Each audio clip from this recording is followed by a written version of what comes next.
जो लोग जर्मनी में अकेले रहते हैं उनकी फैमिलीज़ तो उनके साथ होती हैं नहीं, मगर उनके जो यहाँ पे दोस्त बनते हैं या जो दोस्त उनके जर्मनी उनके साथ आते हैं, वो कई बार उनकी फैमिलीज़ से ज़्यादा इम्पोर्टेंट बन जाते हैं।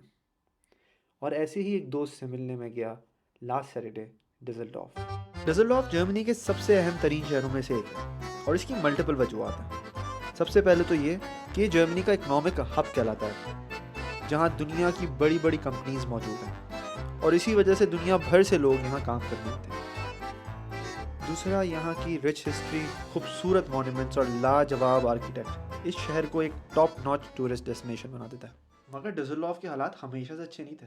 1940s पे इन पे इतना बुरा वक्त आया था कि वर्ल्ड वॉर 2 के दौरान अमेरिकन और ब्रिटिश फोर्सेस ने इतनी बॉम्बिंग की कि डिसल्डॉर्फ को बर्बाद कर दिया।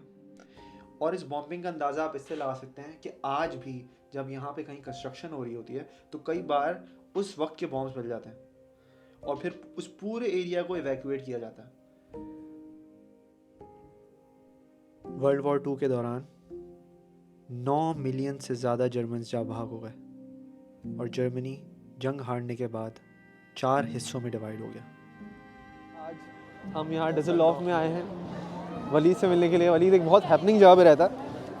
ये मेरे ख्याल में डिसल्डॉर्फ का वो एरिया है जहाँ पे लाइन से सारे बाहर से पहुँचे। मेरे ख्याल में यूरोप का सबसे बड़ा।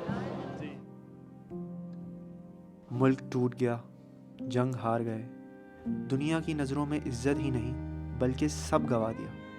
मगर इतने बदतरीन हालात के बाद ये कौम फिर से कैसे उठ गई और आज दुनिया की सबसे बड़ी पावर्स में शुमार होने लगी। एक ऐसी कौम जो एक ज़माने में अपने नाज़िज़म और फैशिज़म की वजह से जानी जाती थी, मगर आज वही कौम दुनिया में सबसे ज़्यादा रेफ्यूजीज़ को पनाह देती है। ये बदलाव आखिर कैसे?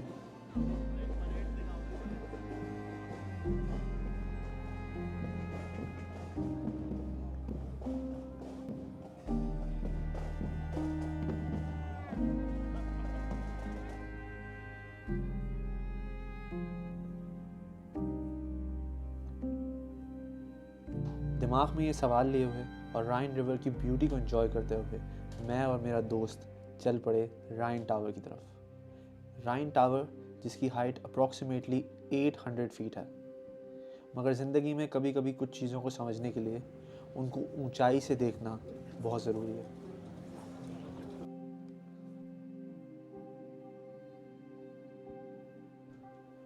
वर्ल्ड वॉर की तबाही के बाद जर्मनी का सबसे बड़ा फोकस इंडस्ट्रियलाइजेशन और इनोवेशन पे था, जिसकी वजह से उन्होंने अपनी एजुकेशन पे खासा ध्यान दिया।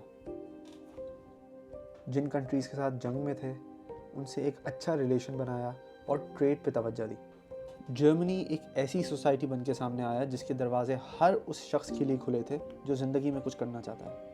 और यहाँ मौजूद फ्री एजुकेशन इस चीज़ की मिसाल है, जो हर कोई मेरिट की बेस पे अवेल कर सकता है। और सिर्फ यही नहीं, माजी की गलतियों को माना और उसे कंडेम किया और फ्यूचर पे तवज्जो दी।